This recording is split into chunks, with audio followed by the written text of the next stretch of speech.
अहो जय भोसले तुम्हाला महाराजांच्या नावाने ओळखतात आणि तुम्ही असं बोलताय, शोभतंय का तुम्हाला? अहो तुम्ही नका शिकू मला जे जमलं मी ते बोललो. तुम्हाला ते चुकीचं वाटतं तर त्यात माझी काही चुकी नाहीये ना. अहो प्रेक्षक आहे, ऐका, प्रेक्षक आहेत, प्रेक्षक बघतील. ऐका ना, जे प्रश्न काढले होते ज्या विषयावर आपल्याला बोलायचं मी काय बोलतोय तुम्ही सोडा. आता मला तुमच्यासोबत ते करायचंच नाहीये. काय तुम्हाला करायचं असेल तर करा, सोडून द्या विषय. ते चाललंय. नमस्कार, मी दिनेश पवार. मेरा भारत शो मध्ये आपलं सगळ्यांचं मी स्वागत करतो.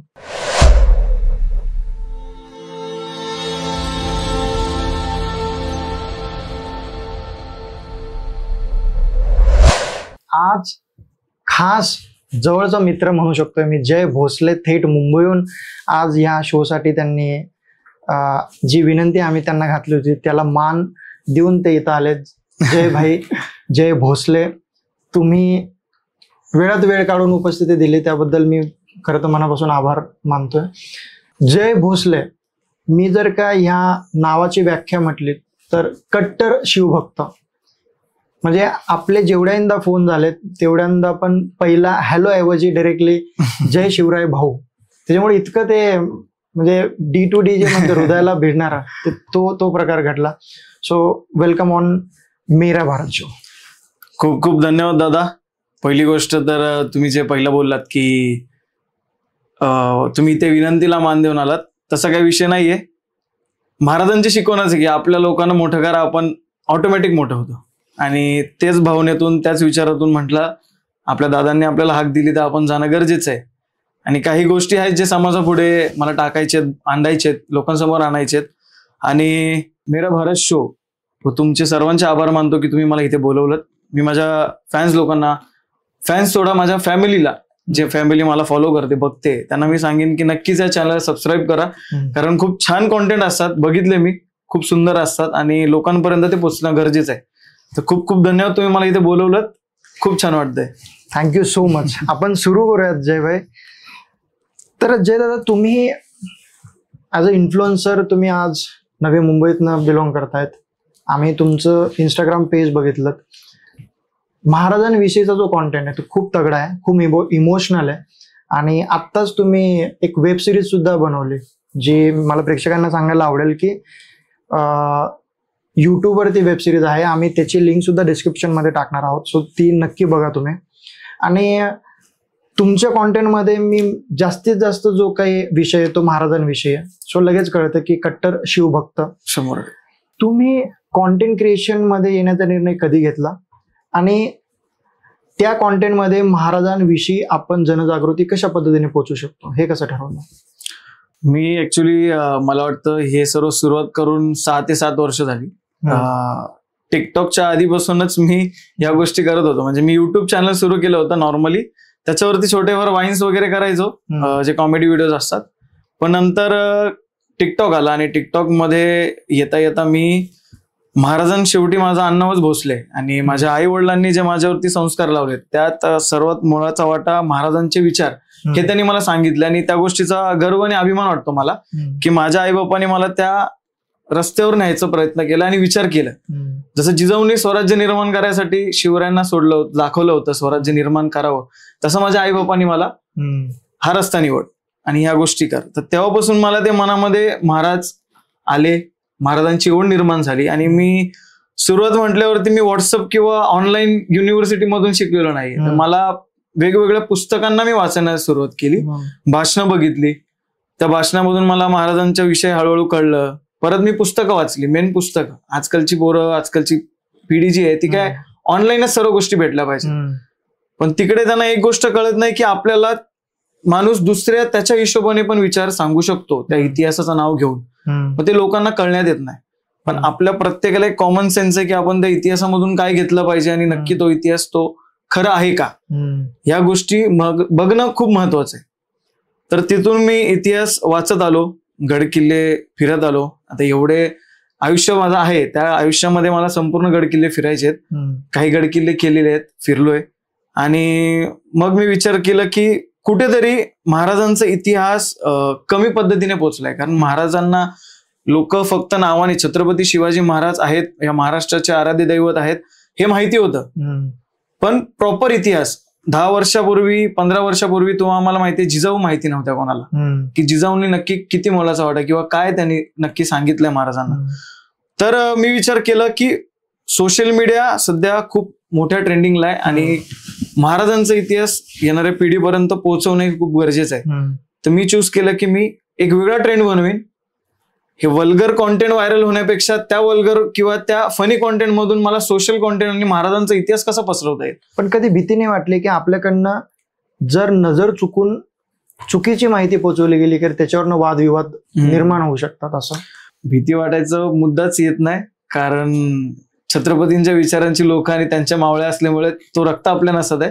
पण कधी मी मुद्दामून चुकीचा इतिहास सांगण्याचा प्रयत्न पण नाही केला. वा. माझा एवढाच विषय होता की माझ्या येणाऱ्या पिढीने दंग्या दंगलींमध्ये जाऊन स्वतःवरती केसेस घेणं हे मला योग्य वाटलं नाही.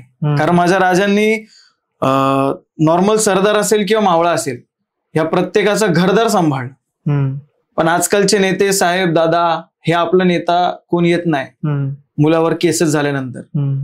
त्यांची मुलं बाहेरगावी शिकतात, मोठमोठ्या कंपनीत मोठमोठ्या पोस्टवरती असतात आणि आमची मुलं काय करतायत, आमची मुलं चालली आहेत दादासाहेबांचा झेंडा घेऊन त्यांच्या साईडून लढायला. मग दादांना येऊ द्या सोबत. अहो माझे राजे स्वतः लढायला जायचे, सैनिकांबद्दल मावळ्यांसोबत किंवा सैनिकांसोबत स्वतः लढायला जायचे माझे राजे. येतात का नेते तुमच्यासोबत? या गोष्टीचा आपण खूप गांभीर्याने येणाऱ्या पिढीने विचार केला पाहिजे आणि त्या हिशोबाने येणाऱ्या पिढीने महाराज काय आहेत हे नक्कीच विचार केला पाहिजे. आपण कोणाच्या बाजूला गेलं पाहिजे, आपण कोणासोबत राहिलं पाहिजे, कोण आपल्यासाठी करतंय. खरं आपला साहेब दादा गुरुजी हे छत्रपती शिवाजी महाराज. त्यांच्या व्यतिरिक्त माझ्यासाठी कोणीही नेता मोठा नाही, कोणीही साहेब मोठा नाही, कोणी दादा मोठा नाही. सर्वस्व म्हणजे छत्रपती शिवाजी महाराज. त्यांना डोळ्यासमोर ठेवलं आणि ती ओढ निर्माण झाली आणि आपल्या महाराष्ट्राला कसं मोठं करता येईल, आपल्या गडकिल्ल्याला कसं पुनर्निर्माण करता येईल. कारण येणाऱ्या पिढीला आम्हाला गडकिल्ले दाखवायचे. महाराष्ट्र बिन गड किल्ल्याचा आम्हाला दाखवायचं नाहीये. जे गडकिल्ले ढासळत आहेत ते आपल्याला पुनर्निर्माण केलं पाहिजे आणि त्यासाठी एवढा पैसा तर सध्या नाहीये. पण जर लोकांची साथ असेल, लोकांनी तेवढं मोठं केलं आणि तेवढ्या गोष्ट माझ्याकडे आली, मोळाचा वाटा नक्कीच मी गडकिल्ले निर्माण करण्यासाठी त्या प्रयत्नामधून करणारच. जय, तुमच्या विचारांना खरंच सलाम आहे. म्हणजे तुम्ही ज्या मॅच्युरिटीने हे विचार मांडलेत आणि किती महाराजांविषयी प्रेम आहे, गडकिल्ल्यांची जनजागृती आपण लोकांपर्यंत कशा पद्धतीने पोहोचवू शकतोय याची फार उत्तम तुम्हाला जाण आहे. परिस्थितीविषयी तुम्हाला जाणून घ्यायचंय की घरात परिवारात कोण कोण आहेत आणि तुम्ही कुठल्या फॅमिलीमधून बिलॉंग करतात, काय परिस्थिती होती आणि आजची परिस्थिती काय? फॅमिलीबद्दल सांगायचं झालं तर आधीपासूनच माझ्या आई वडिलांना मी लहानपणापासूनच स्ट्रगल करताना, आमच्यासाठी झटताना, आमच्यासाठी कर्ज घेताना या गोष्टी आम्ही बघितल्यात. आणि सोशल मीडियावरती मी व्हायरल होण्याच्या आधी किंवा मी फेमस होण्याच्या आधी खूप नॉर्मल परिस्थिती होती. पण आज कुठेतरी मी पण घर सांभाळू शकतोय किंवा मी पण काही गोष्टी घरात देऊ शकतोय. या गोष्टीचा मला अभिमान वाटतो की मी पण आई बापाला काहीतरी, कारण आई बापांनी कष्ट केले आमच्यासाठी, आता माझी वेळ आहे माझ्या आई बापाला करण्यासाठी किंवा आई बापांसाठी करण्याची. तर ते कुठेतरी करतोय. आणि सांगायचं झालं की एक आई असते जिला सोन्याची खूप जास्त आवड असते, पण माझ्या आईने माझ्या करिअरसाठी किंवा मला घडवण्यासाठी तो सोना गिरवी ठेवलाय. आणि त्या गोष्टीची जाण, म्हणजे माझं एक स्वप्न आहे की माझ्या आईला मी जे तिला सोनं जसं पाहिजे तो तिला मी घेऊन देणार येणाऱ्या काळात. आणि वडिलांचं सांगायचं तर काय, वडिलांशिवाय आपलं काय घरदार चालत नाही. वडिलांनी खूप गोष्टी सहन केल्या. NMT मध्ये कामाला होते, बस ड्रायव्हर होते, समाजाचं काम करतात. त्यांचा स्वभावच वेगळा आहे की आपल्याकडे असेल तर देऊन टाकतात, पण जेव्हा लोकांची बारी येते तेव्हा लोक त्या गोष्टी करत नाही. आणि तेच करत करत आज त्याने आम्हाला सांभाळलंय. सांगायचं झालं की माझ्याकडे 3 iPhone येऊन गेलेत, पण माझ्या वडिलांकडे आजही तो ओप्पोचा फोन आहे आणि त्याच फोनला ते रिपेअर करतायत, बनवतायत. म्हणजे बाप एक अशी व्यक्ती आहे जी स्वतःचे स्वप्न पूर्ण करणार नाही, पण त्यांच्या घर परिवाराचे स्वप्न हे सर्वात प्रथम त्यांच्यासाठी असतात. आणि बापाने माझ्या ते केले माझ्यासाठी. तर त्यांना त्यांचे स्वप्न मला पूर्ण करायचे त्या फील्डमधून आणि मोठा होऊन मला ती गोष्ट. आणि प्रत्येकाला मला एकच गोष्ट सांगायची की आपल्या आई बापांनी खूप कष्ट घेतलेत आपल्यासाठी. जो कष्ट कोणच घेत नाही, ना परिवार घेत, ना तुमचा गर्लफ्रेंड घेत, ना बॉयफ्रेंड घेत, ना परखा कोण घेतो. शेवटी तुमच्या अडचणीच्या वेळी तुमचा आई बापच तुमच्या सोबत असणार. कितीही मोठी चूक असू दे, लोक माफ करणार नाहीत, पण आई आणि बाप तुमची प्रत्येक चूक माफ करतो. म्हणून जगताय तर आईबापासाठी नक्कीच जगा, आईबापासाठी काहीतरी करा. आणि आपली ती संस्कृती नाही की लोकांना आता सध्या चाललंय ना की ओल्ड एज घरांमध्ये आईबापाला जाऊन सोडतायत किंवा त्यांना जाऊन ठेवतायत, तर ती गोष्ट कुठेतरी चुकीची वाटते. महाराजांच्या इतिहासातून घ्यायची गोष्ट झाली तर महाराजांनी आई वडिलांच्या स्वप्नासाठी स्वराज्य निर्माण केलं. आईच्या पुढे त्यांचा एक शब्द नव्हता. आणि आजची परिस्थिती अशी झाली की आजचे पूर्ण ट्रेंड म्हणून वडिलांना अरेतुरे करतायत. ती रिस्पेक्ट राहिली नाहीये. तुमच्या फॅशनेबल जगामध्ये ती रिस्पेक्ट राहिली नाहीये आणि मुळात आपली संस्कृती राहिलेली नाहीये, जी आपल्या मराठ्यांची संस्कृती आहे, जो आदर आहे, जो प्रेम आहे आपल्या भाषेत किंवा आपल्या संस्कृतीमध्ये, तो राहिला नाहीये. तो कुठेतरी कमी होताना दिसतोय. तर तो कमी नाही झाला पाहिजे. आपण खरंच महाराजांच्या विचारांच्या आहोत, आपण मराठी माणूस आहोत, आपण मराठ्यांचा आपला इतिहास काय आहे या गोष्टीतून आपल्या येणाऱ्या पिढीला, स्वतःच्या मुलाला असो किंवा कोणाला असो, आपल्या संस्कृती ही सांगणं, जपणं, तो आदर, मोठ्यांचा आदर ठेवणं खूप महत्वाचं आहे. आणि आईबापांनी ज्यांनी लहानपणापासून तुमच्यासाठी झटापटी केल्यात, उद्या तुम्ही पैसेवाले झाल्यानंतर त्यांना जर तुम्ही घराबाहेर हाकलत असाल किंवा घराबाहेर ठेवत असाल, तर तुमची ती कुवत आणि तुमची ती लायकी नाहीये की तुम्ही ते पैसे कमवून काय तुम्ही मोठं काम केलंय. तो काहीच मोलाचा नाहीये तुमच्यासाठी. तुम्ही संपलात तिथे. तुम्ही जरी तुम्हाला वाटत असेल की आम्ही लय मोठे झालो, पैसे कमवले म्हटल्यावरती आमचं नाव आहे, लोक आम्हाला ओळखतात, तू आईबापाला संपवलंस, आईबापाला तू घराबाहेर टाकलंस, तुझा विषय तिथे संपला. म्हणजे जगातली सगळी कर्ज जे ते तुम्ही फेडू शकतात, पण आई वडिलांनी जे आपल्यासाठी केलं ते कधी नाही फेडू शकत, कधीच नाही फेडू शकत. जय, तुम्हाला काय वाटतंय की आजकालची जी मंडळी आहे, जी इन्फ्लुएन्सर्स म्हणून नावारूपाला आहेत आणि मेन मराठी इंडस्ट्रीमधले जे लोक, तुम्ही चांगला विषय, महाराजांविषयीचा आदर तयार केलाय, तो लोकांपर्यंत पोहोचवताय, पण ही गोष्ट थोड्या स्वरूपात का असेना मराठी इन्फ्लुएन्सर पोहोचवू शकतो, ते कुठं त्यांची वाट जी आहे ती वेगळ्या दिशेला घेऊन चाललेली. काय वाटतंय तुम्हाला? मुळात हा खूप मोठा विषय आहे आणि मला त्याच्यात एकच गोष्ट वाटते की तो मराठी इन्फ्लुएन्सर कोणताही असो, त्यांनी प्रयत्न तो सुरू आहे, तो प्रयत्न करतोय. पण आताच्या लोकांची दृष्टिकोन कसं झालंय की ती लोक फेमस लोकांना अजून फेमस करतात, इतर लोकांना ऑटोमॅटिक फेमस करणार जे त्यांना ओळखतही नाहीत. पण आपल्या लोकांचा दृष्टिकोन असा होत नाही की हा आपला मराठी माणूस आहे, आपण त्याला मोठं केलं पाहिजे, आपले व्हिडिओ बघणार. मला एक फरक जाणवलाय, तुम्हाला सांगतो. बाबासाहेब आंबेडकर, डॉक्टर बाबासाहेब आंबेडकरांच्या मी व्हिडिओ केल्या तर त्या व्हिडिओला 10 मिनिटात 1000-2000 लाईक क्रॉस होतात. पण मी जर महाराजांवरती व्हिडिओ केली तर त्या व्हिडिओला 500-600 लोक बघणार, तेवढीच लोक बघणार, पण लाईक कोण करत नाही. भरपूर लोक अशी आहेत की मला समोर बघतायत, मला ओळखतायत, पण ते असं दाखवतात की भाई, म्हणजे एक वेगळ्या हिशोबाने. पण आजपर्यंत मला आदरणीय लोकांनी बघितलंय, कारण महाराजांचा व्हिडिओ करण्याच्या मागे एक जो आदर मला भेटलाय तो खूप मोठा आदर भेटलाय. लोक बघतात, म्हणजे ज्यांना राग असेल ते गोष्ट करतात.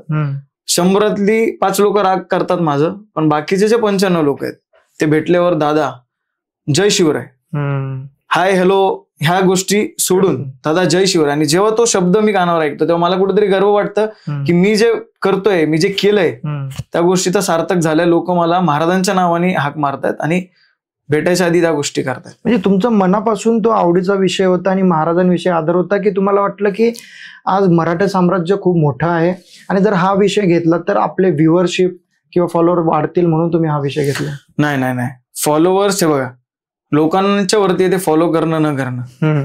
आपलं काम काय आहे की आपण महाराजांवरती व्हिडिओ करणं. आणि मी फक्त महाराजांवरतीच व्हिडिओ, लोक मला महाराजांच्या नावाने ओळखतात, पण माझं शिवरायांच्या विचारांवरती व्हिडिओज असतात. पण मी शिवशाहू फुले आंबेडकर साठे आणि महाराष्ट्रासाठी ज्या ज्या महापुरुषांनी अट्टहास केलाय किंवा ह्या देशापर्यंत महाराष्ट्राला पोहोचवलंय, शेवटी मला गर्व ह्या गोष्टीचा वाटतं की मी महाराष्ट्रात जन्म घेतलाय. त्या भूमीत, ज्या भूमीतल्या महापुरुषांचा जय जयकार अखंड भारतात होतो. डॉक्टर बाबासाहेब आंबेडकरांनी भारताला संविधान दिलं. महात्मा ज्योतिबा फुलेंनी जगातली म्हणजे आपल्या भारत देशातली सर्वात पहिली महिलांची शाळा उघडली.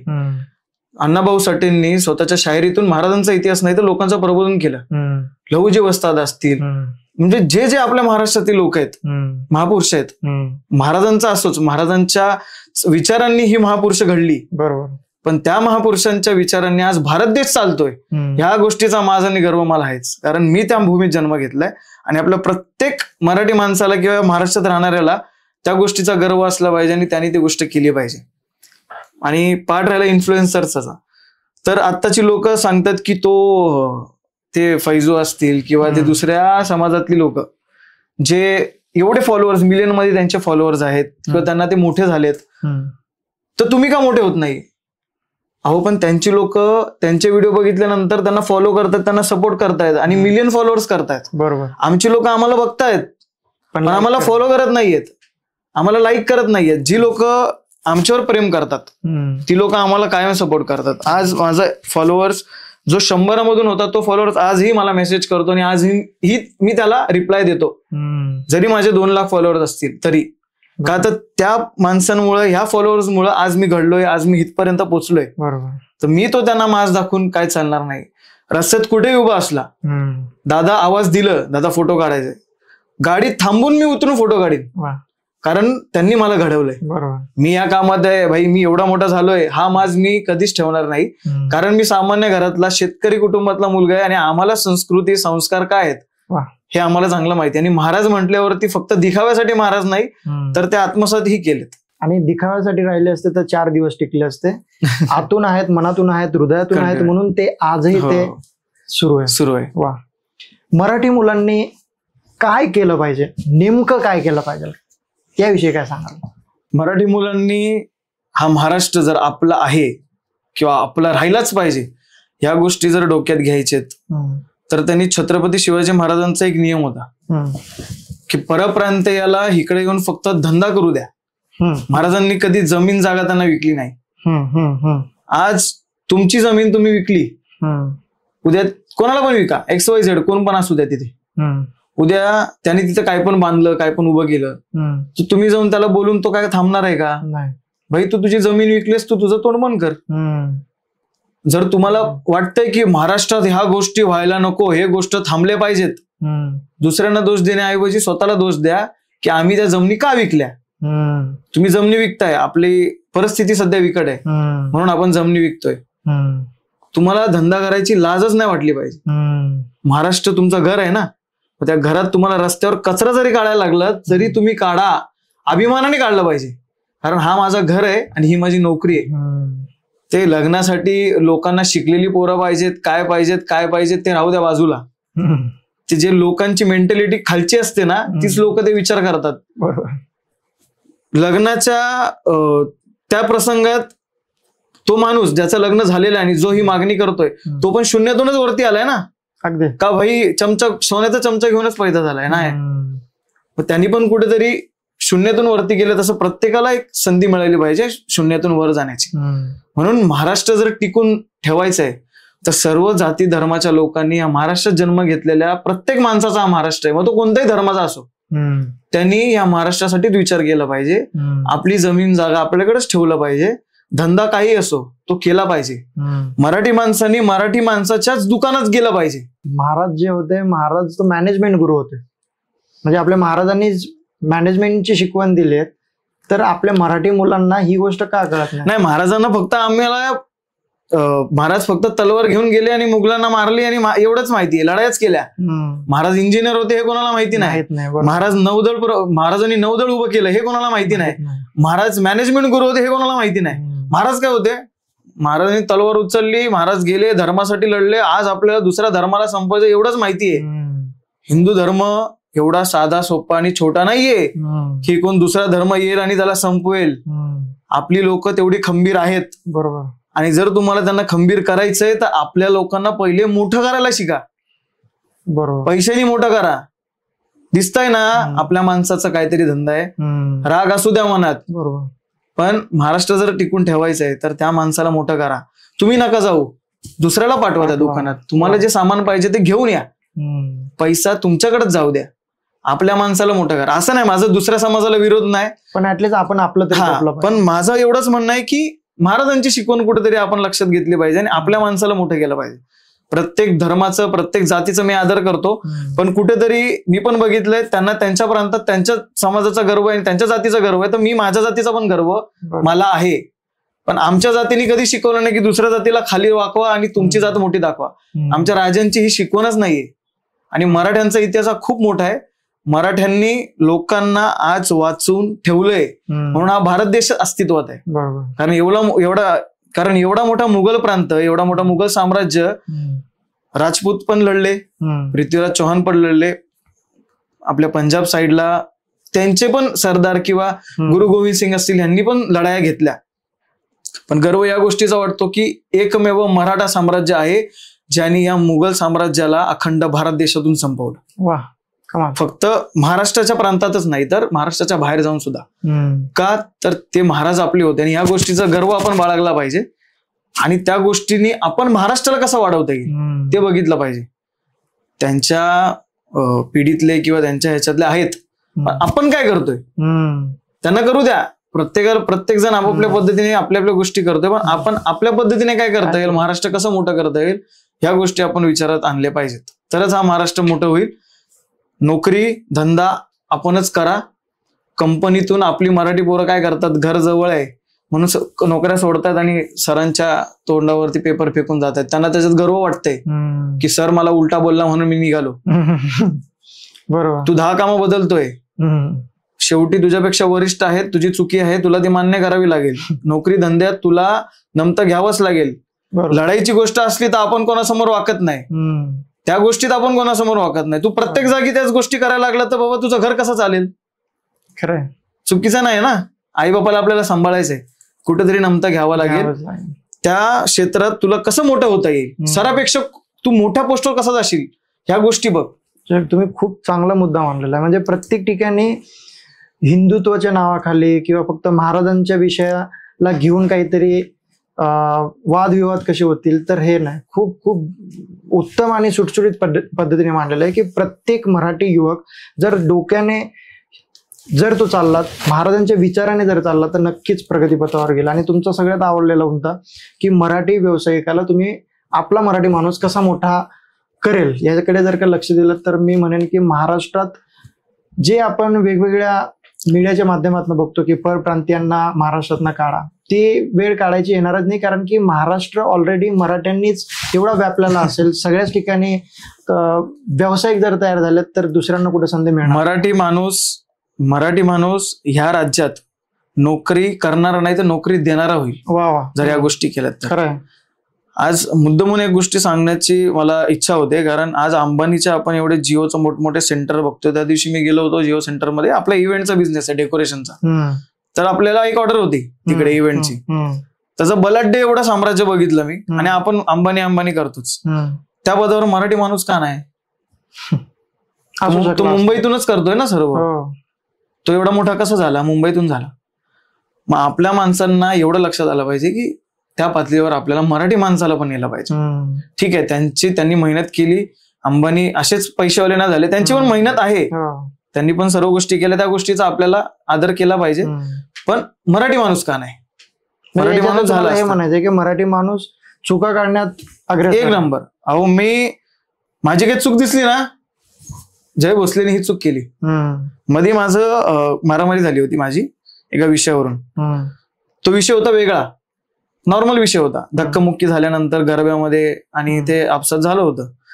तिकडे लोकांनी बदनामी करण्यासाठी जय भोसलेने मुलीची छेड काढली म्हणून त्याला मारलं किंवा त्याची मारामारी झाली. खोटा इतिहास सांगितलं म्हणून त्याची मारामारी झाली. ह्या गोष्टी पसरवण्याचा प्रयत्न केला.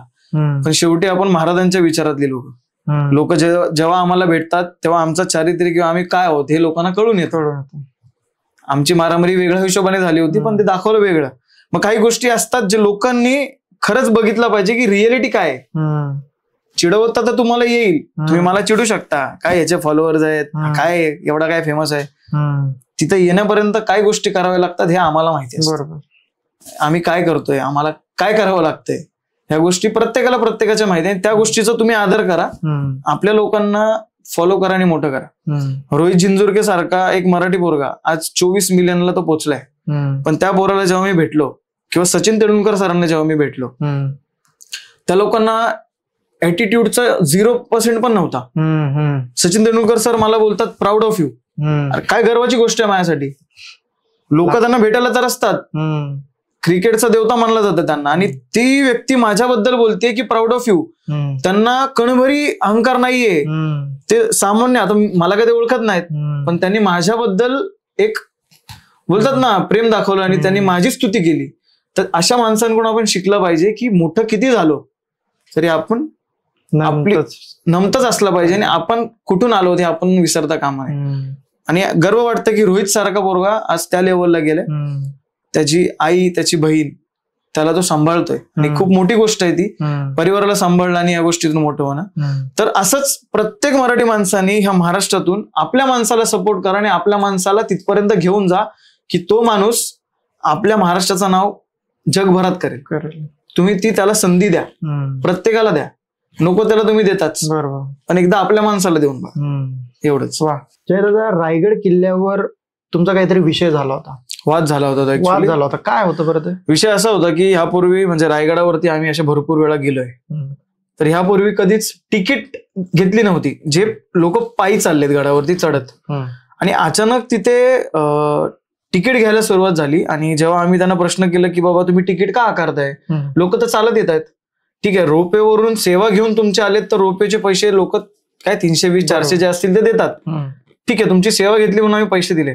पण जी लोक पायी येत आहेत त्यांच्याकडून तुम्ही तिकीट आकारताय. ते म्हणतात की केंद्रीय सरकारने ह्या गोष्टी सुरू केल्यात.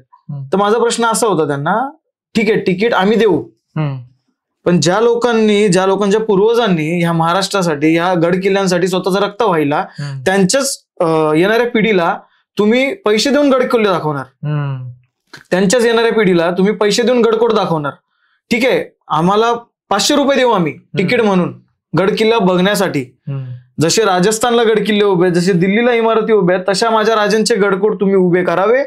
मग आम्ही 500 रुपये देण्यात आम्हाला काहीच हरकत नाही. तिथे गडावरती जे पायी आपल्याला जेवण घेऊन येतात, पाणी घेऊन येतात, त्या आजी आजोबांना किंवा तिथल्या लोकांना आम्ही खुशाल डबल पैसे देऊ. मॅगडी मध्ये ह्याच्यात त्याच्यात जाऊन आपण देतोच ना. एका शेतकऱ्याला द्यायला तुम्हाला त्रास होतो, हो 15 रुपये द्या ना, कशाला तुम्ही 5 रुपये एक्स्ट्रा घेताय. पण मॅगडीला जाऊन तुम्ही हा प्रश्न करता का? शेतकऱ्याला तुम्ही शेवटी पैशाने कमीच ठेवलंय, जो पोशिंदा आहे त्याला तुम्ही कमीच ठेवलंय, नको त्याला तुम्ही मोठं करताय. मग ह्याच पद्धतीने आमचे गडकोट उभारा, आम्ही हमखास तुम्हाला 500 रुपये देऊ. लोकांना चुकीचं सांगण्यात आलं, मी मुद्दाम म्हणून जाऊन तिथं भांडणं केली, असं तसं. शेवटी तुम्हाला सांगण्याचा प्रयत्न एवढंच करेन की तो पण मुद्दा त्या लोकांनी दाबला, व्हायरल होत होता कुठेतरी. त्यांचीच लोक त्यांनी तो मुद्दा दाबलायचा प्रयत्न आणि दाबून टाकला तो मुद्दा. पण त्याच्याने असं होत नाही ना की आम्ही भाई देऊ, आम्ही तिकीटाला नकार आहे आणि तो असणारच. गड किल्ल्यांना तुम्ही तिकीट ठेवता तर आमचे गड किल्ले त्या पद्धतीने तुम्ही उभे करा, त्यानंतर आम्ही तुम्हाला देऊ. टुरिझम स्पॉट केलेले आहेतच, फक्त ते ज्या पद्धतीने होते त्या पद्धतीने सुद्धा त्याचं मेंटेनन्स. एवढंच म्हणणं आहे की तुम्ही मेंटेनन्सचे पैसे तुम्हाला घेता, टुरिझम जेव्हा येतो तुम्ही तो पैसा काय करता, सरकारला भेटतो ना. मग एवढा पैसा तुम्ही आलतू फालतू गोष्टीमध्ये खर्च करता, तुमच्या ऍडव्हर्टायझिंग बॅनरबाजी करण्यात खर्च करता, ते तुम्ही गडकोट आणायला जाऊ शकत. खूप मोठा विषय आहे ना तो. तुम्ही गडकोट का नाही उभे करत आहे, तो करा, आम्ही तुम्हाला हमखास तिकीट देऊ. आज तुम्ही ज्या गोष्टी बोलल्यात त्या खूप रिलेट होत आहेत. तुम्ही हा आत्ता इनिशियल स्टेजला मेरा भारत शो आम्ही सुरू करतोय. शो सुरू करण्यामागचा उद्देशच तो आहे की प्रत्येकाची यशोगाथा या शोच्या माध्यमातून आम्ही लोकांपर्यंत पोहोचवण्याचा प्रयत्न करत आहोत. आणि आजही आम्ही बऱ्याच इन्फ्लुएन्सर्स किंवा कलाकारांना असेल, ज्या लोकांनी खूप काही करून ठेवलंय आणि ते जर का आपण आपल्या प्रेक्षकांपर्यंत पोहोचू शकलो तर त्यांच्यातला 1% जरी माणूस जागा झाला आणि त्याला वाटलं की मी ह्या सगळ्या गोष्टीतनं काहीतरी इन्स्पिरेशनल गोष्ट घेऊन चाललोय, मोटिवेट मी झालेलो आहे आणि मी आता काहीतरी रिस्टार्ट करू शकतोय. सो आपण हे जे काही सगळ्या गोष्टी करतोय आपण असं समजू शकतोय की हे यश लाभलं आपल्याला. मी पुढच्या प्रश्नाकडे येतो की आज महाराष्ट्रात म्हणा किंवा भारत देशात म्हणा, रेपच्या केसेस खूप जास्त प्रमाणात वाढलेल्या आहेत आणि याच्यावर बरेच लोक बऱ्याच वेगवेगळ्या माध्यमातून बोलत असतात. तुमचं काय मत आहे ह्याबद्दल की रेपिस्टवर बरेच लोक म्हणतात की फाशी द्या, जागेवर मारा, वेगवेगळे दंड त्यांना लावा, पण या सगळ्या गोष्टी शासनाने लागू करून सुद्धा हे काही गोष्ट सहजासहजी थांबणाऱ्यातलं नाहीये. तुमचं काय विशेष मत आहे? रेपिस्टला आम्हाला सर्वांना माहिती आहे की छत्रपती शिवाजी महाराजांनी, तो माणूस आपला असो किंवा परका असो, प्रत्येकाचं चौरंग केलंय, टकमक टोकावरून ढकलून दिलंय. तो काळ वेगळा होता. त्यातून आपल्याला काय शिकता येईल तर ते कायदे सुव्यवस्था ही बाबासाहेब आंबेडकरांनी निर्माण केली किंवा काही लोक होती ज्यांनी त्या कायदे सुव्यवस्थेला निर्माण केलं. त्याच्यामागे काहीतरी कारण आहे. आता समजा रेपिस्टला आपण बोलतो फाशी देऊन टाका किंवा त्याला 4 चौकात जाळून टाका, ते जर करता आलं तर ठीक आहे, पण जर ते करता नाही आलं तर त्याला डांबून ठेवणं, त्यात तो रोज मरतो, त्याला वर्षभर डांबून ठेवलं किंवा फाशी होईपर्यंत डांबून ठेवलं, पण फाशी ही शिक्षा त्याला नंतर झालीच पाहिजे काही काळानंतर. कारण जर खरंच त्यांनी ती गोष्ट केली असेल आणि त्या स्त्रीला त्यांनी मारून टाकला असेल तर मग त्याला जिवंत राहण्याचा अधिकार नाही. मुळात ती जी सजा आहे डांबून ठेवण्याची, तो तिथे रोज मरणार. आणि तो कायदा आहे तो चांगला आहे, पण कुठेतरी अशा गोष्टी आणि अशा केसेस समोर येतात की त्याला जामीन भेटतोय, आणि ते जेव्हा आपण बघतो तेव्हा आपल्याला त्रास होतो त्या गोष्टीचा की एवढी मोठी सजा आणि त्याला जामीन पण भेटतोय आणि तो मोकाट फिरतोय. मग ते त्याच्या पावरने असो किंवा त्याच्या ओळखीने असो किंवा कशाने असो, हे काय लपून ठेवण्यासारखी गोष्ट नाही. हे प्रत्येक जागी होतं आणि आपण बोलायला घाबरत नाही. बरोबर. कारण महाराजांचे विचार आणि महाराजांना मानणारे लोक आहोत आपण. जे चुकीचं आहे ते चुकीचं आहे, मग ते त्यांनी कुठेतरी थांबवलं पाहिजे. रेपिस्ट आहे सिद्ध झालं तर मग त्याला फाशीची शिक्षा वगैरे झाली पाहिजे. पण काही केसेस असे असतात की मुलगी मुद्दामून मुलांवरती त्या आळ आणण्याचा प्रयत्न करतात किंवा त्यांच्या त्या गोष्टी करण्याचा प्रयत्न करतात. तर एक तो पण रेशो बघितला पाहिजे की खरंच तो रेप आहे का किंवा त्या गोष्टी आहेत का. पण ते एक वयोगटापर्यंत, पण लहान पोरीचा 3 वर्षाच्या पोरीचा जर रेप होतोय तर त्या रेपिस्टला सोडून चालत नाही. चिमुकली, तिला काय कळतंय हो? तिच्या जागी जर तुमची बहीण असती किंवा काय असतं तुम्हाला त्रास झालाच असता ना. आणि एवढी लहान पोरगी, त्या पोरीकडे बघून तरी त्याला काय वाटत असेल? कसं काय वाटू शकतं की त्या पोरीकडून की मी रेप करावं त्या पोरीवर? अरे काय गोष्टी आहेत, त्यांना मारतात आणि फेकून पण टाकतात. त्यांची एवढी डेअरिंग होते. अशांना तर मारलीच पाहिजे, पण काहीतरी लवकरात लवकर त्या गोष्टीवरती आणणं महत्वाचं आहे. कारण त्या गोष्टी कुठेतरी थांबल्या पाहिजे. ते सरस घडत राहत आहेत. काही काही गोष्टी आपल्याला माहिती नाही आहेत, किती लोकांनी त्या आवाज दाबून ठेवले, काही काही गोष्टी आहेत, पण त्या कुठेतरी त्यांना जर का तात्काळ शिक्षा झाली तर त्या शिक्षेमुळे समाजात भीतीचं वातावरण तयार होईल. त्यामुळे जी लोक करणार आहेत अशी काही घटना, तर त्याच्यापासून ते वंचित राहू शकतात. त्यांना असं वाटू शकतं की ठीक आहे, भयानक शिक्षा आहे, त्याच्यामुळे मी जर हे केलं तर माझ्यासोबतही हे होईल. आणि तो डर, ती भीती कुठेतरी कमी आहे. त्याच्यामुळे त्यांना वाटतं की होऊन काय होणार. आणि जे लोक जामीन देत आहेत त्या गोष्टीला, त्यांना अगेन तो पाठिंबा मिळतोय की हा म्हणजे झालं तर मी 2 महिने 4 महिने जेलमध्ये असेल आणि नंतर माझी सुटका होणार. त्याच्यावर कठोर कारवाई झालीच पाहिजे. शिवजयंती 2 वेगवेगळ्या तारखा. तुम्ही कट्टर शिवभक्त आहात, महाराजांचे विचार घेऊन तुम्ही हे सगळं करतायत. महाराजांविषयीचे जे विचार आहेत ते तुम्ही रक्तात बिंबवून चालत आहेत. बरेच पुस्तकं, बरेच व्हिडिओ, बराच रिसर्च तुम्ही महाराजांविषयी केलाय. कुठली खरी शिवजयंती जी ते आपण साजरी केली पाहिजे. आणि शिवजयंती साजरी करण्याच्या ओघात आज हिंदू किंवा मराठी माणसं किंवा मराठा साम्राज्य कुठल्या वळणावर चाललेलं आहे? शिवजयंती कोणत्या दिवसाला साजरी केली पाहिजे किंवा काय तारीख आहे? आता पूर्वीपासून जे चालत आलंय ती तारीख असणं महत्वाचं आहे. कारण आपण त्या इतिहासात जन्म घेतला नव्हता, कारण आपण त्या काळात नव्हतो. इतिहासकारांनी आपल्याला दाखवलं, ते आपण बघितलं. काही लोक बोलतात की 19 फेब्रुवारी ही इंग्रजांनी दिलेली तारीख आहे किंवा ही त्यांनी दिलेली तारीख आहे. शिवजयंती रोज झाली पाहिजे, पण कोणत्या हिशोबाने झाली पाहिजे? रस्त्यावर साजरी नाही झाली पाहिजे. तुमच्या मनामनात साजरी करा. त्यांचे विचार मनात घ्या, ते विचार महाराष्ट्रात पोहोचवा आणि शिवजयंती साजरी करा. 19 फेब्रुवारी असो किंवा 2 तारीख असो. आता प्रत्येकाने काय केलंय, पक्षांनी स्वतःच्या हिशोबाने तारीख बनवतात शिवजयंती करायची. ठीक आहे, करा, काय प्रॉब्लेम नाहीये. पण त्या शिवजयंतीला अर्थ किती आहे? शिवजयंतीत तुम्ही मुन्नी बदनामू ही हुई ते हुई म्हणजे तुम्ही फालतू गाणे लावता. कोणाच्या जयंतीत? महाराजांच्या जयंतीत. महाराजांच्या जयंतीत तुम्ही काय करता? जयंती झाली, रस्त्यावर फिरता, ते भगवे घेऊन फिरणार, तो भगवा कुठे पडतोय, त्या भगव्याला आपण परत घेऊन जातोय का, ते बॅनर लावणार, त्या बॅनरवरती महाराजांचा फोटो, ते फोटो शिवजयंतीनंतर 10 दिवसांनी रस्त्यावर पडलेले भेटतात, महाराजांचे फोटो. काही प्रसंग असे की मी स्वतः उचलले. मग फक्त महाराजच नाही तर ज्या महापुरुषांची जयंती आपण साजरी करतो त्यांचा तुम्ही आदर करायला शिकला पाहिजे. जसे बॅनर लावताय तसे ते काढले पाहिजेत, ते ठेवले पाहिजेत. आणि मुळात महाराजांबरोबर आपलं फोटो लावणं आपली तेवढी कुवत आहे का, आपली तेवढी लायकी आहे का? ठीक आहे, तुम्ही तुमच्या मंडळाचं नाव टाका, खाली टाका. जयंती कोणाची आहे? महाराजांची आहे. मग शुभेच्छा कोणी दिल्या पाहिजेत? महाराजांना दिले पाहिजेत ना. हे अख्खा गाव त्याच्या खाली फोटो बॅनरवरती, काय गरज आहे? आपली तेवढी लायकी आहे का? आपण मावळ्याच्या नखाची सर नाही होतो, महाराज तर कुठे राहिले? बरोबर. मग आपण त्या गोष्टी कुठेतरी कमी केल्या पाहिजेत. मुद्दा असा आहे की गड किल्ल्यांवरती पण ही लोक जाऊन दारू पितात. माझा पुढचा प्रश्न तोच होता की गड किल्ल्यांचं संरक्षण कशा पद्धतीने? ते तर करूच, पण शिवजयंतीनंतर तुम्ही संध्याकाळी जाता, डॉक्टर बाबासाहेब आंबेडकरांची जयंती साजरी करता, रामनवमी साजरी करता, किंवा जे सण आपण साजरी करतो, अहो तुम्ही त्यांचे सण साजरी करताय आणि त्याच्यानंतर तुम्ही दारू पिऊन फिरताय, कितपत योग्य आहे? मग बाजूबाजूची लोक थुकतीलच ना तुमच्यावर की चायला येतात आणि गर्वाने ही लोक शिवजयंती साजरी करतात आणि तेच एरियात जर बघितलं भाई दारू पिऊन पडलाय, आपली कितपत योग्य आणि कितपत आपल्याला लोक विचार करतील किंवा आपली किती लायकी आहे हे समजतील लोक. मग आपण त्या गोष्टीचा पण विचार केला पाहिजे की आपण ज्या महापुरुषांची जयंती साजरी करतोय आपण त्यांच्या इतिहासाला किंवा त्यांच्या नावाला गालबोट लावतोय, ह्या गोष्टी करून ते कुठेतरी थांबलं पाहिजे. गडकोटांचा विषय झाला दादा. गड संवर्धन करायला आपली पोरं आहेत, ती अट्टहास करतायत, ते नोकरी धंदा सोडलाय त्यांनी, घरदार सोडले आणि ती लोक जात आहेत गड संवर्धन करायला. मला पण कमेंट येतात, तू फक्त सोशल मीडियावरती महाराजांचे व्हिडिओ बनवतो आणि तू गड संवर्धन करायला जातो का? जरी मी जात नसलो तरी काही काही संघटना जे मी स्टोरीला टाकतो त्यांना रक्कमेची गरज असते, ते माझ्या पद्धतीने मी त्या गोष्टी पूर्ण करतोय. आणि मी एवढाच प्रयत्न करतोय की आपल्या पोरांनी गडावरती जातायत, आपली पोरं साफसफाई करतायत आणि त्याचा टेंडर दुसराच पास करून पैसे खातोय. बरोबर. गड संवर्धनाला तुमचा टेंडर पास होतो, मग ते टेंडर पास झाल्यानंतर पैसा कुठे चाललाय? आमच्या पोरांच्या खिशात चाललाय का? नाही जात आहे. आमचा पोरगा चाललाय महाराजांचे गडकोट आम्हाला अस्तित्वात ठेवायचे म्हणून.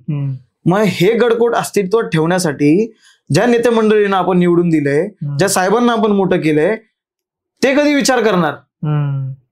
संसदेत औरंगजेबाचा मुद्दा घेतलाय, पण या महाराष्ट्राला मोठं कसं करता येईल? या महाराष्ट्रातले जे कंपनी बाहेर गेलेत, गुजरातला गेलेत, कुठे गेलेत, त्या कंपन्या आपल्याला महाराष्ट्रात कधी आणता येतील आणि महाराष्ट्रातून जास्त पैसा कसा गोळा करता येईल, किंवा तो इकॉनॉमी आपला महाराष्ट्राला आहे ना, म्हणजे मागच्या काळामध्ये असं होतं की महाराष्ट्र या देशाला पैसा पुरवायचा. बरोबर. हा, ही पैशाची इकॉनॉमी महाराष्ट्र सांभाळायचा, सगळ्यात मोठं राज्य.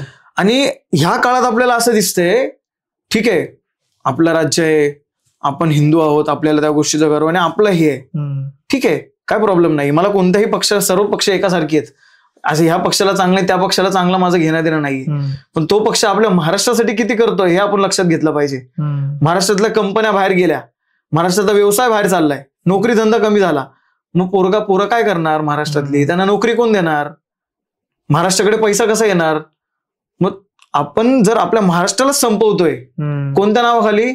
तर धर्माच्या नावाखाली आणि आपल्या नेत्यांच्या नावाखाली. मला वाटतं, म्हणजे माझा प्रश्न तोच होता की जाती, धर्म, मतभेद हा प्रमुख मुद्दा पुढे आणायचा आणि जी प्रगती आहे किंवा जो विकास आहे त्याला बाजूला ठेवायचं, हे दिशाभूल करण्याचं कारण आहे का? दादा तुम्हाला सांगण्यात म्हणजे मला जेवढं लक्षात येत आहे या गोष्टी बघून, महाराष्ट्रातल्या कित्येक सरकारी शाळा यांनी बंद केल्या. ज्या पोरांना गावात शिकता येत होतं त्या शिक्षकांना पण त्यांनी काढून टाकलं नोकरीवरून, ते तर झालंच, पण त्यांनी कित्येक शाळा महाराष्ट्रातल्या बंद केल्या. रोजगाराचा विषय झाला, शेतकऱ्यांचा विषय झाला, ह्या सर्व गोष्टी लपवण्यासाठी सरकार कोणती पण येऊ द्या, ही लोक धर्मावरतीच येतात, फालतू विषय घेतात. अहो तो कोरटकर सारखा शाणा, तो काय करतो, महाराजांबद्दल वाकडा तिकडा बोलतो आणि त्याला झेडप्लस सिक्युरिटी देतो. तो चाललाय जामीन घेऊन कोणाच्या तरी बंगल्यावरती, त्याला सिक्युरिटी का? तर लोक मारतील. अरे त्याला मारला पाहिजे. तुम्ही अशा माणसांना, तो कोण आहे? तो पण हिंदूच आहे ना, तुम्ही दुसऱ्यांना शिव्या घालता, पण जो आपला हिंदू असून आपल्या महाराजांबद्दल कित्येक नेते बोललेले आहेत, महापुरुषांबद्दल आता तर ट्रेंडच झालाय. उठसूट एक जण येतो महाराजांबद्दल बोलतो, या महापुरुषांबद्दल बोलतो. अरे भडव्यानं तुमची लायकी आहे का ती की तुम्ही महाराजांबद्दल बोलताय किंवा महापुरुषांबद्दल बोलताय? तशा लोकांना ही लोक झेड प्लस सिक्युरिटी देत आहेत. आणि सामान्य माणसाची जर गाडी रस्त्यावरती असली किंवा त्यांनी काय गुन्हा केला, नॉर्मल गुन्हा, त्याला ते लोक त्रास देत आहेत. हे कितपत योग्य आहे? पुण्याच्या ऍक्सिडेंटचा केस तुम्हाला चांगला माहिती आहे. SC लिहायला दिलं होतं. ही शिक्षा असते का? का तर तो पैशावाल्याचा मुलगा म्हणून, आणि गरीबाचा असता तर तुम्ही काय केलं असतं? कठोर शिक्षा झाली असते. मग आपण, माझं एवढंच म्हणणं आहे, ठीक आहे काही गोष्टी कुठंतरी कराव्या लागतात, दाबाव्या लागतात, ठीक आहे, पण तुम्ही अशा गोष्टी दाबून दुसऱ्याला जर त्रास देणार असाल तर मग त्या योग्य नाहीयेत. आपल्याला सर्वांना माहितीये, ते खुल्या माहितीये की कुठं ना कुठं काय काय काम चालतं, पण आपण डोळे झाकून बसलोय कारण ते करावं लागतं. ह्या चालायचे पुढे तर त्या गोष्टी कराव्या लागतात, पण ते करावे लागतायत. पण ते पण एवढे पण नको व्हायला की बाबा आपलं महाराष्ट्रच संपल किंवा आपला देशच संपून जाईल. तरुण पिढी व्यसनाकडे वळतीये, तरुण पिढी पबमध्ये जातीये. आम्ही पण फिरलो त्यांच्याबरोबर व्यसन करण्यामध्ये, किंवा एवढं तुम्ही तुमच्याकडे समजा काय पुढी भेटली तर तुम्हाला ती लोक केस करतात आणि पैसे घेतात. मग महाराष्ट्रात ते ट्रक येत आहेत, भारतात जे ट्रक येत आहेत ते सप्लाय होत आहेत, ते जागा कुठून होत आहेत, तिथल्या लोकांना का पकडत नाहीयेत? ती लोक का कंटिन्यू ही साखळी चालू आहे? तुम्ही व्यसन करतात का? काय वाटतं तुम्हाला? शिवभक्त, कट्टर शिवभक्त तर करत नाही.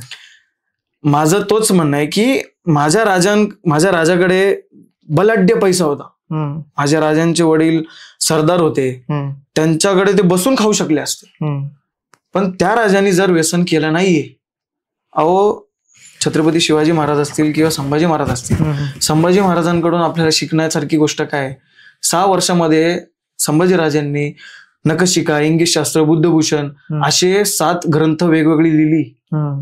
त्यांनी 32 वर्षापर्यंत जे इतिहासात सोसलंय, ज्या आपल्यासाठी लढाई केलीत, त्या गोष्टीचा आपल्याला गर्व हवा. पण आपण त्या महाराजांकडून काय शिकण्यात आहे? आपण काय शिकतोय? एकीकडे छावा पिक्चर बघून अरे महाराज असे होते, महाराजांनी धर्मासाठी बलिदान दिलं, आणि तू व्यसन करतोयस. मग तू काय शिकवून घेतली महाराजांची? तू दुसऱ्यांना सांगतोस ना, शिकवून घेतोय की महाराजांनी दिलं तर आपण पण धर्मासाठी काम केलं पाहिजे. हा, केलं पाहिजे, बरोबर आहे.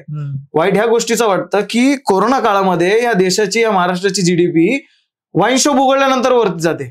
बरोबर. शोकांतिका आहे या महाराष्ट्राची किंवा या भारताची की दारू विकल्यानंतर ह्या देशाची जर GDP वरती जाणार असेल तर आमचा देश नक्कीच प्रगती करतोय का? नक्कीच त्या गोष्टी होत आहेत का? ह्या गोष्टीचं गांभीर्य खूप आहे आणि मुद्दे असे मोठे मोठे आहेत जे लोकांसमोर येत नाहीत, पण भलतेच मुद्दे येत आहेत. औरंगजेबाची कबर काढा सर्वात मोठा ट्रेंड आणि सर्वात मोठा मुद्दा झालेला आहे. लोकांनी, नेत्यांनी सांगायच्या आधी मीच व्हिडिओ बनवून टाकली होती. औरंगजेबाला या महाराष्ट्रात यायला मजबूर करणारा राजा, आपल्याला त्या गोष्टीचा गर्व पाहिजे की आपण त्या राजांचे वारसदार आहोत. आणि जगाला ती कबर ठेवून इतिहास दाखवायचा आपल्याला की त्या मुघल साम्राज्याच्या दिल्लीतून त्याला इकडे यायला लावलं, ह्या महाराष्ट्रात त्याची कबर खोदली मराठ्यांनी. हा इतिहास येणाऱ्या पिढीला दिसला पाहिजे.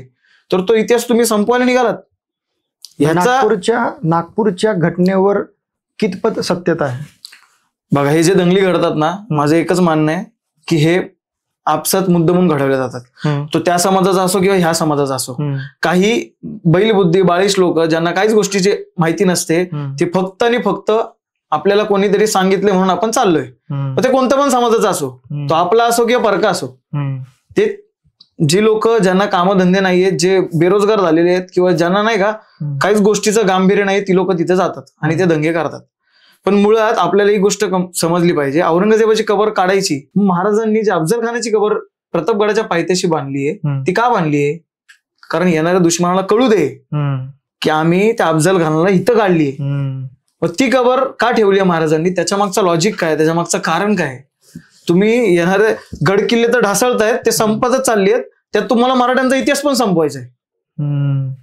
आपल्याच माध्यमातून संपत चालला इतिहास. बरोबर. म्हणून आपण लक्षात घेतलं पाहिजे की आपल्या माध्यमातून काय काय चुका होत आहेत ते सुधारलं पाहिजे.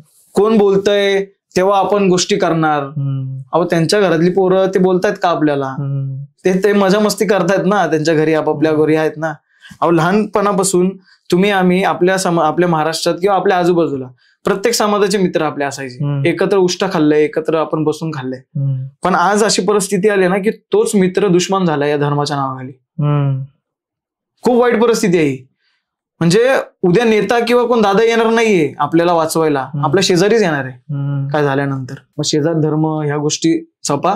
आणि धर्मापेक्षा मला तर वाटतं माणुसकी हा धर्म खूप मोठा आहे, जो माझ्या राजांनी मला शिकवलंय आणि जे आपल्याला आत्मसात केलं पाहिजे.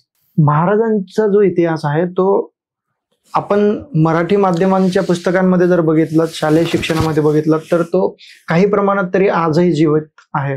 पण जर इंग्रजी माध्यमांच्या मुलांना जर का आज विचारला तर महाराजांविषयी तुम्हाला काय माहिती आहे, छत्रपती शिवाजी महाराजांविषयी विचारा किंवा तुम्ही शंभूजी महाराजांविषयी विचारा, त्यांना तो इतिहासच माहित नाही. याबद्दल महाराष्ट्र शासनाने असेल किंवा भारत सरकारने असेल, इंग्रजीच्या नादात आपण आपली संस्कृती, आपला इतिहास कुठेतरी मुलांना सांगायला विसरतोय का? कसं झालंय, बाहेरची लोक आपली संस्कृती जपायला लागली आहेत आणि आपण आपली संस्कृती विसरत चाललोय एकदम मुळात. शाळेय शिक्षणामध्ये मला तर एवढंच वाटतं की महाराज असतील किंवा आपले जे महापुरुष असतील, उगाचचा कोणाचा इतिहास सांगण्यापेक्षा त्यांचा इतिहास आणि त्यांचा इतिहास सांगून त्यांना एक्झाम मध्ये प्रश्न हे दिले पाहिजेत पाठ्यपुस्तकामध्ये.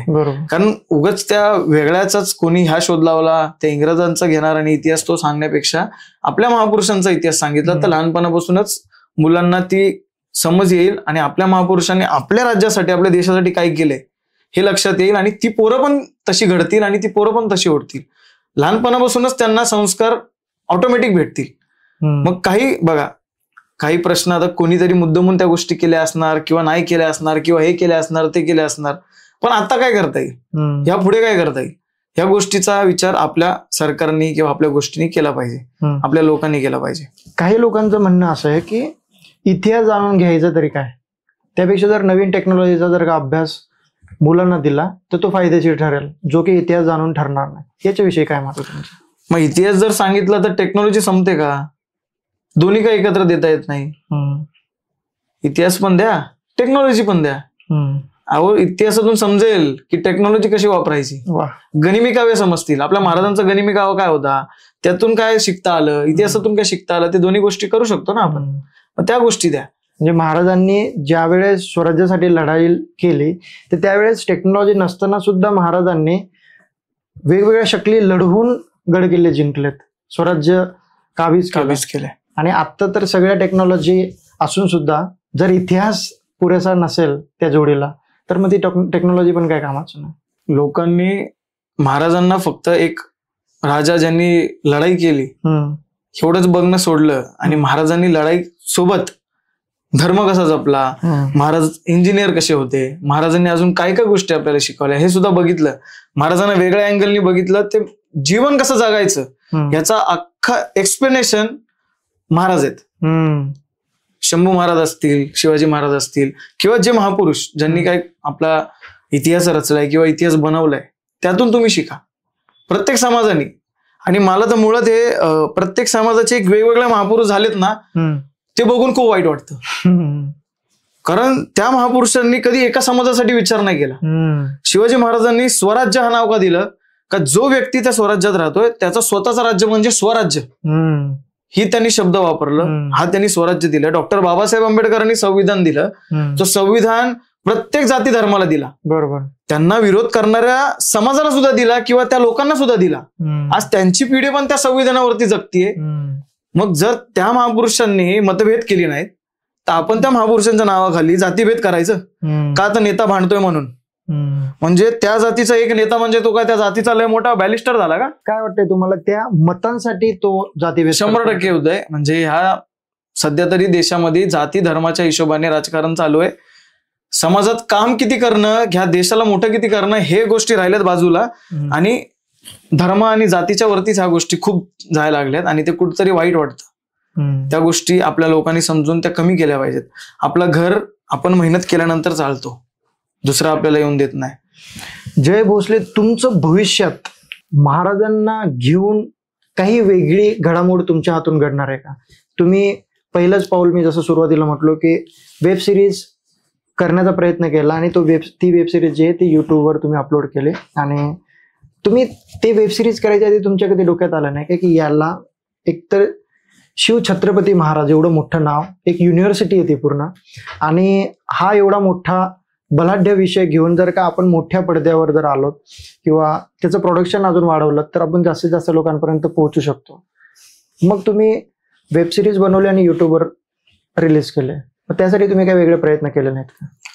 केले होते, खूप लोकांना विषय सांगितला होता, पण काही लोकांना ऍक्च्युली आता कसं झालंय की मी तुला एवढे देतो त्यातून मला किती भेटतील. म्हणजे महाराजांचं फक्त नाव त्यांना गर्वाने घ्यायचंय, पण महाराजांच्या गोष्टी समाजापुढे पोहोचवण्यासाठी त्यांना पैसे नाही लावायचे किंवा त्यांना त्या गोष्टी करायच्या नाहीत, आणि जर लावायचे तर त्याचे रिटर्न पाहिजे. म्हणजे इथे पण कुठेतरी स्वार्थ आड येतो आणि ते आहे, पूर्ण इंडस्ट्रीमध्ये त्याच गोष्टी चालतात.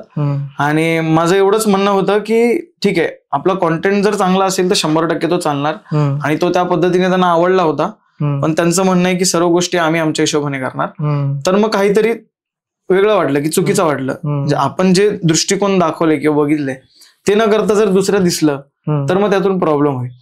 आणि विषय असा झालाय, सिरीजचा मी एक एपिसोड काढलाय, आता दुसरे एपिसोड काढायचे. तर मी काही एवढा मोठा पैशावाला नाहीये, मी पण सामान्य घरातला आहे. आणि लोकांना असं वाटतं की ह्याच्याकडे खूप पैसा असेल किंवा ह्याने गाडी घेतली किंवा हे घेतलं किंवा ते घेतलं म्हणजे याला खूप पैसे येतात.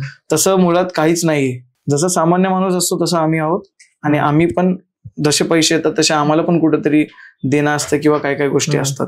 तर ह्या गोष्टीतून आम्ही त्या सिरीज करायचा प्रयत्न करतोय.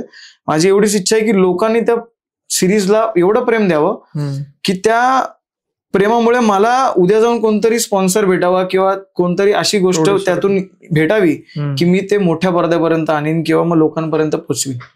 कारण ही सिरीज खूप युनिक आहे. मी महाराजांच्या त्या काळापासून ह्या काळापर्यंत एक गोष्ट अशी रिलेट केली आहे जो प्रत्येक शिव मावळा स्वतःला रिलेट करू शकतो, आणि त्याला जगण्यामध्ये त्या गोष्टी खूप हेल्प करतील सिरीज मधून.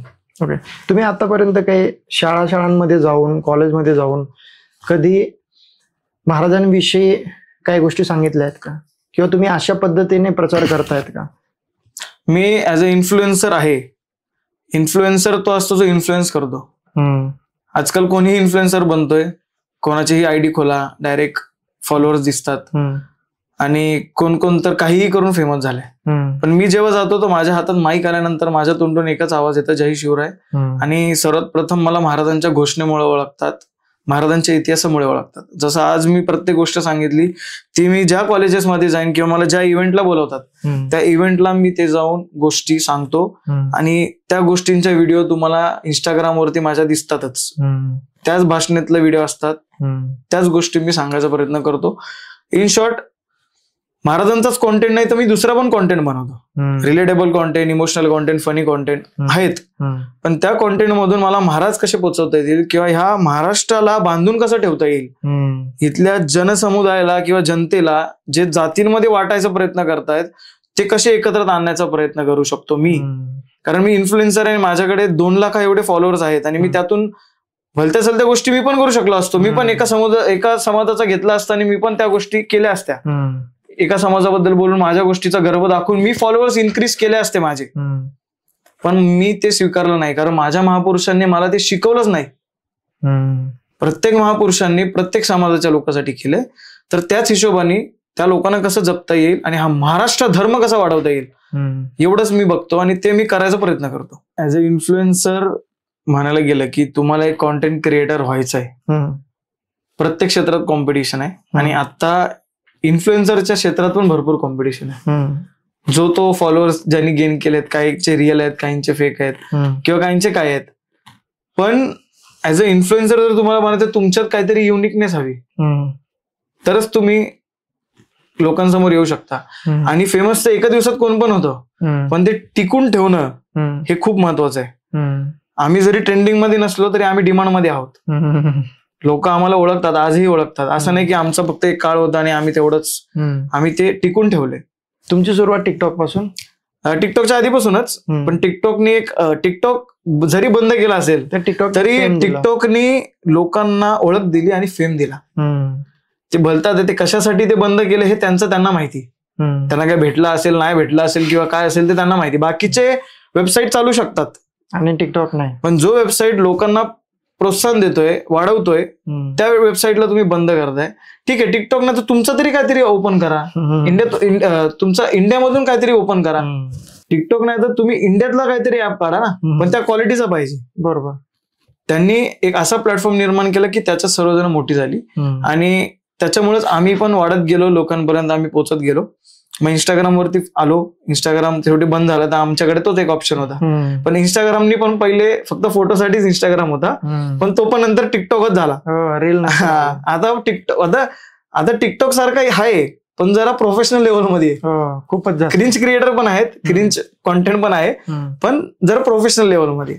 मग इंस्टाग्राम पण पैसे कमवतोय, पण इंस्टाग्रामने आम्हाला फेम दिलंय, ओळख देतोय इंस्टाग्राम. त्यातून अर्निंग किती होते हा सर्वात मोठा मुद्दा आहे. असं नाही की आम्हाला पैसे इंस्टाग्राम देतो किंवा युट्यूब देतं किंवा काय देतं. त्यांचे पैसे एकदम कमी आहेत. इंस्टाग्राम देतोय नाही, इंस्टाग्राम मुळात पैसेच देत नाही. अच्छा. ते इंस्टाग्राम फक्त आपल्याला फेम देतो. प्रमोशन जेव्हा आपल्याकडे ब्रँड्स येतात आपल्याला कुठच्या तरी. आता काही लोक कसे आहेत की प्रत्येकांचा फोर्ट्रे वेगळा आहे, निश वेगळा आहे, त्याच्यामुळे तो ब्रँड अप्रोच वेगळा असतो. तुमचं कॉन्टेंट मोस्टली महाराजांविषयी आहे, तर मग कुठले ब्रँड्स अप्रोच करतात की तसं काही विषय? नाही. आता विषय कसा असतं, मी महाराजांचा कॉन्टेंट घेतल्या हिशोबाने मी असं खूप ऐकलंय की माझा निश वेगळा आहे म्हणून मला ते लोक प्रमोशन सध्या देत नाहीत. म्हणजे देत नाहीत. जे प्रमोशन आपल्याला भेटले, आमच्याकडे ऑडियन्स ग्रिप त्यांच्यापेक्षा भारी आहे. जे क्रिएटर्स त्यांचे येतात त्यांच्यापेक्षा आमची ऑडियन्स तगडी आहे, जे मला फॉलो करते आणि आमच्यापर्यंत रोज आमचे व्हिडिओ बघते. पण माझा निश वेगळा असल्यामुळे महाराज महापुरुष यांचे विचार सांगणं, त्यांचं असं म्हणणं आहे की राजकारणाचा हिशोब चाला. हा इन्फ्लुएन्सरचा हिशोब. मला नाही भेटत आहे तेवढं जेवढं मी कमवलं पाहिजे. 50K वाले भरपूर कमवत आहेत किंवा ते त्यांची ती मेंटेन करून ठेवले त्यांनी. पण माझ्या प्रेक्षकांना एवढं सांगायचंय की मी जेही करतो महाराजांचा विषय सोडून किंवा नॉर्मल, मला त्याला पण तुम्ही सपोर्ट करा, कारण त्यातून माझं काहीतरी होऊ शकतं आणि तो सपोर्ट दिसल्यानंतर ते ब्रँड्स मला येऊ शकतात. आलेत, असं नाही की नाही आलेत. आयफोन पासून घेऊन असे मी ब्रँडचं प्रमोशन केलं, पण त्या लेवलमध्ये नाही केलं ज्या लेवलमध्ये दुसरे करतायत. तो असं पण आहे जिथे माझं नुकसान आहे, पण मी नुकसान नाही समजत त्याला. मी तेवढा भक्कम आहे की मी दुसरीकडून पण त्या गोष्टी करू शकतो. माझा डेकोरेशनचा बिझनेस असल्यामुळे मला तिथून ऑर्डर येतात. ओळख जास्त असल्यामुळे काही वेगळे कामं असतात, ते कामं होतात. पण आहे कुठेतरी अजून इथे जायचंय. ज्या दिवशी तिथे जाऊ त्या दिवशी आपण ते प्रत्येक गोष्ट एक वेगळी पद्धतीने. ज्यांना या क्षेत्रात यायचंय त्यांच्यासाठी काय तुमचा सल्ला? क्षेत्रात या, पण तुमचा अभ्यास सोडून किंवा तुम्ही ज्या गोष्टी करताय ते सोडून येऊ नका. कारण अभ्यास ही खूप मोठी गोष्ट आहे. कारण आजकाल लोक काय करतात, शाळा वगैरे सोडली आहे, पोरं पण रील करायला चालू करतायत किंवा कोण पण. रीलचा एक वय असतो, त्या वयानंतर तुम्ही समजा ग्रॅज्युएशन कम्प्लीट केलंय तुम्ही, ओके, तुम्हाला जर ह्याच क्षेत्रात जायचंय तर तुम्ही तीच फील्ड निवडा. पण तुम्ही सायन्स मध्ये निवडले आणि तुम्ही इथं घुसताय, तुम्हाला बनायचं डॉक्टर आणि तुम्ही रील स्टार बनताय किंवा इन्फ्लुएन्सर बनताय, तर त्या गोष्टी करू नका. कॉन्टेंट क्रिएशन हे काहीतरी लोकांपर्यंत रोज जातं, पण त्यातून ते काय फ्युचर आहे असा विषय नाहीये. पण जर तुमचं नशीब असेल, तुम्ही इंडस्ट्रीपर्यंत पोहोचलात आणि तुम्ही सेलिब्रिटी झालात, तर तुमचं असू शकतं. बरोबर. पण जर नाही तर मग तुमचं इथे काय फ्युचर नाहीये. बिझनेस ओपन करून त्या बिझनेसला मोठं करा. आपापली नोकरी आहे ती चांगली नोकरी बघा, ती कंटिन्यू तिथे करा. ते करून हे करा, तुमची एक आवड म्हणून करा. बरोबर. पण तेच गोष्टी 100% डिपेंड ते करू नका, त्याच्यावर डिपेंड राहू नका असं. जय भोसले, कमाल. मी खरं तर वय विचारलं नाही, तुमचं वय काय बरं? माझा जन्म ऍक्च्युली 99चा आहे. 16 नोव्हेंबर. तर साधारणतः 26 वर्षाचा मुलगा जय भोसले, आणि तुम्ही अगदी वरिष्ठ लोकांसारखे विचार मांडलेत, वरिष्ठ लोकांसारखी मॅच्युरिटी दाखवले. काय केलं पाहिजे, काय नाही केलं पाहिजे याची तुम्हाला पूर्णपणे जाणीव आहे, आणि ती आपल्या युवकांपर्यंत तुम्ही पोहोचवलीत. खरंच कमालीचा अभ्यास आहे. I am very much impressed. तर आज आपल्या ह्या पॉडकास्टला जय भोसले, जयदादाने वेळ काढला, आणि मी अगदी लहान भावासारखं त्याला म्हणू शकतोय.